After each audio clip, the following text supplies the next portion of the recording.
హైదరాబాద్లో చిన్నారుల భవిష్యత్తును కాపాడేందుకు సిటీ పోలీస్ కమిషనర్ సజ్జనార్ నేతృత్వంలో కఠిన చర్యలు చేపట్టారు.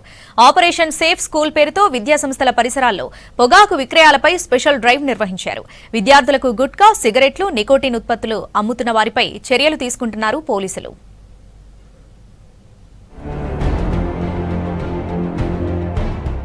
హైదరాబాద్లోని స్కూల్స్, కాలేజీల చుట్టుపక్కల ఉన్న పాన్ షాపులు, దుకాణాలపై తనిఖీలు చేపట్టారు సిటీ పోలీసులు.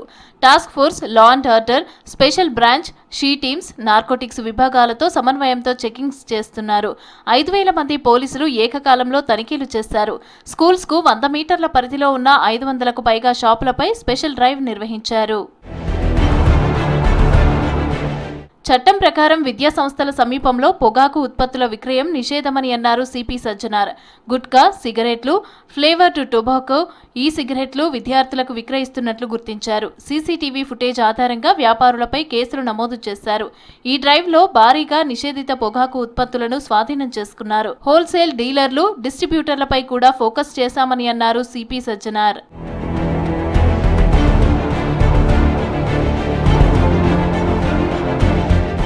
విద్యార్థుల్లో పెరుగుతున్న నికోటిన్ అలవాటు ప్రమాదకరమని హెచ్చరిస్తున్నారు డాక్టర్లు. చిన్న వయసులోనే పొగాకు వినియోగం మొదలైతే అది మానసిక, శారీరక ఆరోగ్యంపై తీవ్ర ప్రభావం చూపుతుందన్నారు. ఇదే అలవాటుతో డ్రగ్స్ కూడా తీసుకోవడానికి ప్రోత్సహిస్తుందని తెలిపారు. విద్యార్థుల కదలికలపైన తల్లిదండ్రులు పర్యవేక్షణ ఉంచాలని సూచించారు డాక్టర్లు. పేరెంట్స్ పిల్లల మీద నిరంతరం వాళ్ళ మీద ఒక వాచింగ్ రెగ్యులర్గా చేయడం వల్ల వాళ్ళు ఏం చేస్తున్నారు, స్కూల్కి వెళ్ళి ఏ విధంగా బిహేవ్ చేస్తున్నారు, బయట సోషల్గా ఎలా బిహేవ్ చేస్తున్నారు, ఎలాంటి సోషల్ పీపుల్తో మూవ్ అవుతున్నారు అన్న దాన్ని మనం రెగ్యులర్గా పరిశీలించాలండి. అలాంటి దాంట్లో రెగ్యులర్గా ఇంట్లో నుంచి తనలో ఆ ప్రవర్తన మార్పు కోసం ఇంట్లో ఫస్ట్ మొదలైతే అది కమ్యూనిటీ లెవెల్లో కూడా మాస్గా చేంజ్ అవుతుందండి. విద్యార్థులు సిగరెట్లు, గుట్కాలు తినకుండా స్కూల్ యాజమాన్యాలు, పోలీసులు అవగాహన కార్యక్రమాలు నిర్వహించాలని అన్నారు డాక్టర్లు. విద్యార్థులకు కౌన్సిలింగ్ చేస్తే వారిలో మార్పు వచ్చే అవకాశం ఉందన్నారు. స్కూల్ పరిసరాల్లో పొగాకు విక్రయాలు కనిపిస్తే వెంటనే పోలీసులకు సమాచారం ఇవ్వాలని అంటున్నారు డాక్టర్లు. అవేర్నెస్ ప్రోగ్రామ్ పోలీస్ డిపార్ట్మెంట్ ద్వారా కూడా అవుతుందండి.